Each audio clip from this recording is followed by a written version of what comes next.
হায়াতের এক এক সেকেন্ড দাম, এক এক মুহূর্ত দাম।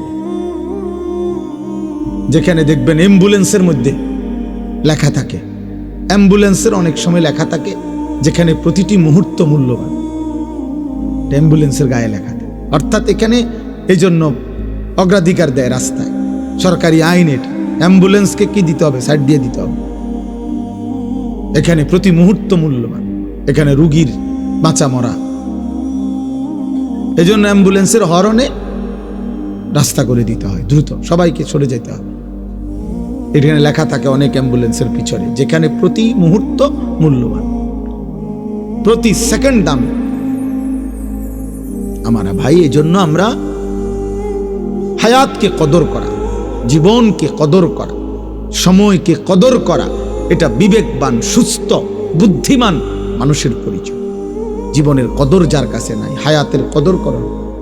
কি করে তার কোনো পূব পশ্চিম নাই, আগা মাথা নাই, কোনো বিচার বিশ্লেষণ নাই, বুদ্ধি বিবেক নাই, পার্থক্য নাই। এক কথা আমি বললাম, আমি প্রতিদিন এটা বলি, পার্থক্য জ্ঞান, আমি কি করছি, কি করা উচিত, এই পার্থক্য জ্ঞান যার মধ্যে নাই, বরং যখন যা মন চায় আমি তাই করি, তাই করছি, নিশ্চিত এটা মনে রাখতে হবে ওইটা কোনো মানুষ না, বরং সে শুধুই জানোয়ার।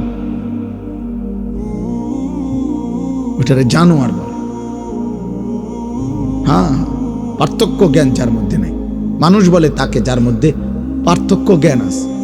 এটা আমার জন্য উচিত না উচিত না, এটা আমি করব না ছাড়ব, এটা আমার জন্য আদেশ না নিষেধ, এটা আমার জন্য কল্যাণ নাকি ক্ষতিকর, এটা আমার জন্য করণীয় নাকি বর্জনীয়, এটা আমার জন্য আল্লাহর আদেশ না নিষেধ।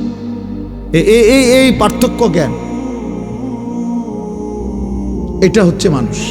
এটা যার মধ্যে নাই, সে মানুষ মদও খায়, মধুও খায়, গালিও দেয়, সালামও দেয়, কষ্টের উপার্জন টাকাও নেয়, সুদের টাকাও নেয়, কিস্তির টাকাও নেয়, কারো কাছে ঠিকঠাক মতো বেচে, কাউরে আবার ধরা দিয়ে লায়।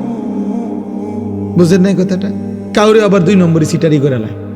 তার মানে তার কাছে মূলত হালাল হারামের পার্থক্য নেই। মাকেও দেখে, বোনকেও দেখে, মোবাইলের উলঙ্গ নর্তকীও দেখে, রাস্তার অসভ্য নারীও দেখে, তার কাছে কোনো পার্থক্য নেই। চাহিদা পূরণ হইলেই হয়েছে। এটা জানোয়ারকে বলে,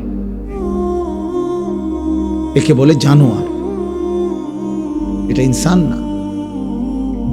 ইনসান বলে তাকে যার মধ্যে পার্থক্য জ্ঞান আছে, ভালো মন্দের পার্থক্য তারতম্য করার যোগ্যতা আছে।